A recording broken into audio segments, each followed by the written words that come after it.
Saudi আরবে জিলহজ মাসের চাঁদ দেখা গেছে। দেশটিতে 10ই জিলহজ অর্থাৎ 6ই জুন শুক্রবার উদযাপিত হবে ঈদুল আজহা। এই ঈদে জামা জুতো অ্যাক্সেসরিজের ডিসকাউন্ট।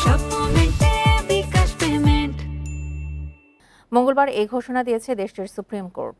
আরবি ক্যালেন্ডার অনুযায়ী জিলহজ মাস শুরু বুধবার থেকে। সৌদি আরবের পাশাপাশি 6ই জুন ঈদুল আজহা উদযাপন করবে সংযুক্ত আরব আমিরাত, ওমান, ইন্দোনেশিয়া, জাপান ও অস্ট্রেলিয়া সহ অন্যান্য দেশ। আর মালয়েশিয়া, ভারত, পাকিস্তান ও ব্রুনাই সহ অন্যান্য রাষ্ট্রগুলোতে ঈদ উদযাপিত হবে 7ই জুন। এদিকে ঈদুল আজহা উপলক্ষে সৌদি আরবের সরকারি ও বেসরকারি খাতের কর্মীদের জন্য সপ্তাহব্যাপী ছুটি ঘোষণা করেছে সরকার।